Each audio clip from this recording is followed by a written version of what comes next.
In 1969, three men sat atop a tower of explosives powerful enough to level a small city, knowing they had only a 50-50 chance of coming home alive. But here's what NASA never told the public. That wasn't even the most dangerous part. Welcome back, Space Wizards. Today we're diving into the real story behind the Apollo missions. And trust me, it's way more intense than anything Hollywood could dream up. Let's start with something most people don't know. The Apollo program wasn't just about beating the Soviets to the moon. It was about survival. President Kennedy knew that whoever controlled space would control the future of warfare. Behind closed doors, Pentagon officials warned that the moon could become a missile platform. Imagine nuclear weapons with no defense system possible. That's the nightmare that actually drove Apollo. But here's where it gets crazy.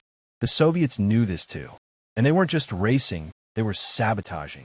Declassified KGB documents from 2019 revealed active plans to disrupt American launches.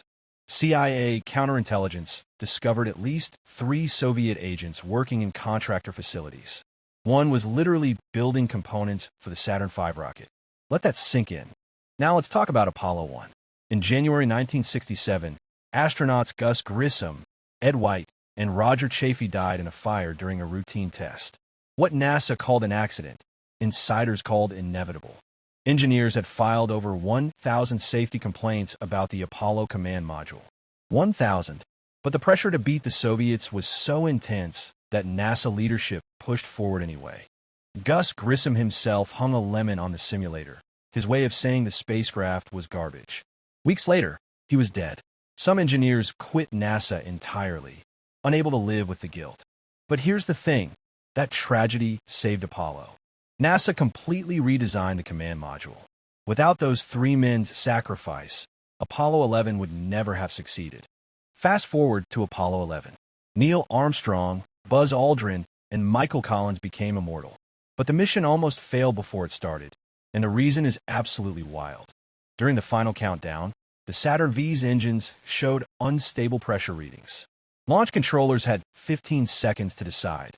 Scrub the mission and lose the narrow launch window, or risk it. They rolled the dice. Those pressure fluctuations? Never fully explained. Armstrong and crew launched anyway, sitting on top of what might have been a bomb. Then came the lunar descent. You've seen the footage of Armstrong calmly landing with seconds of fuel remaining. But you haven't heard the full audio, which NASA buried for years. Armstrong's heart rate spiked to 156 beats per minute. The computer was steering them toward a boulder field. He had to take manual control, something they'd barely practiced, while fuel gauges screamed. Mission Control calculated they had 17 seconds of fuel when they landed. 17. If Armstrong had hesitated for even a moment, they would have crashed and the entire program would have ended. But it gets even more insane. Buzz Aldrin broke a circuit breaker inside the lunar module. Not a minor one, the one that controlled the ascent engine. The engine that would get them off the moon. Without that circuit breaker, they were dead. No rescue possible. Armstrong and Aldrin were staring at their tomb when Aldrin had a crazy idea. Use a felt tip pen to push in the switch. A dollar pen saved the moon landing. That's not exaggeration. NASA confirmed it years later. The most expensive mission in history came down to basic office supplies. Meanwhile, back on Earth, Nixon's speechwriter had prepared a disaster statement. It's titled An Event of Moon Disaster, and reading it will give you chills. Quote, Fate has ordained that the men who went to the moon to explore in peace will stay on the moon to rest in peace. They were prepared to abandon Armstrong and Aldrin to die alone. Now let's talk about the missions nobody remembers. Apollo 13 gets all the attention, but Apollo 12 almost killed everyone, and nobody talks about it.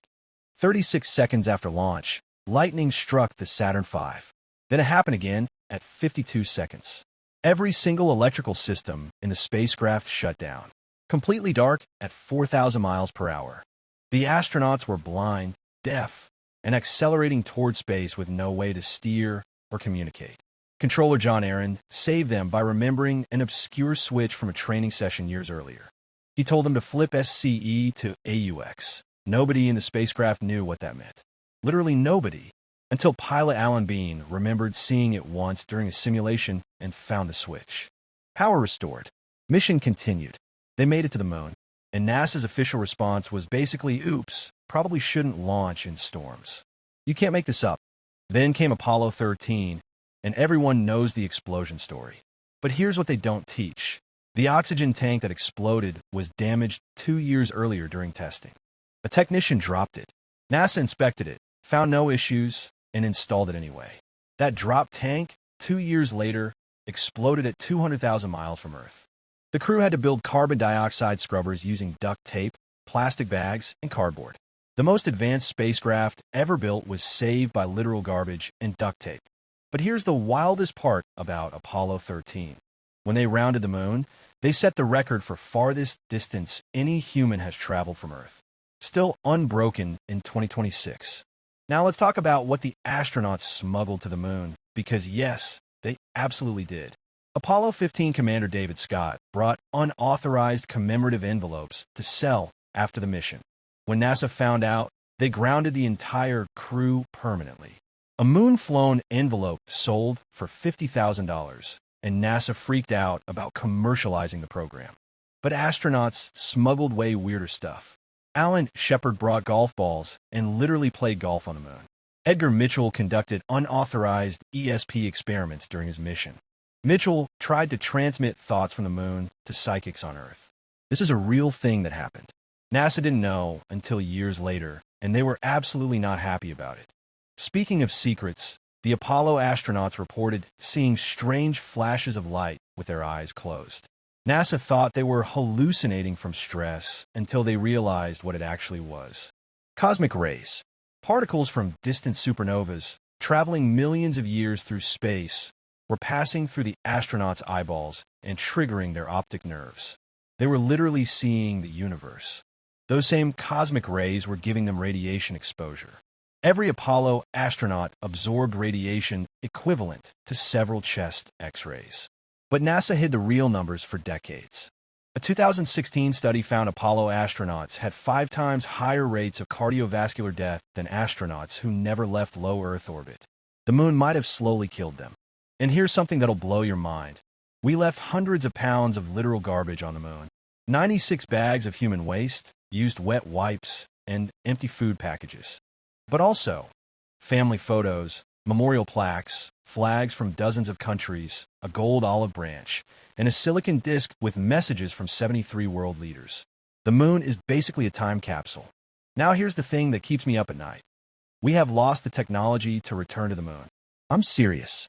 The blueprints for Saturn V are incomplete. Critical institutional knowledge retired or died with the Apollo engineers. NASA's Artemis program, designed to return humans to the moon by 2025, has been delayed until at least 2027. We're literally having to relearn how to do something we perfected 58 years ago. So it's the real story of Apollo. It's not the sanitized version of brave heroes and flawless engineering.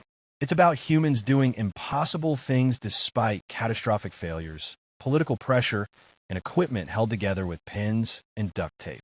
It's about ordinary people making extraordinary decisions in literal life or death moments. It's about accepting terrible risks because the alternative, letting fear win, was unacceptable. If you found this mind-blowing, smash that like button and subscribe because we're just getting started. Next week, we're diving into what China found on the far side of the moon that NASA won't talk about. The Apollo missions weren't perfect. They were messy, dangerous, and occasionally insane. But that's what makes them the greatest achievement in human history. 57 years later, we still haven't topped it. Thanks for watching, Space Wizards. Keep looking up, keep questioning everything, and remember, the truth is always stranger and more amazing than the story they tell you. See you in the next one.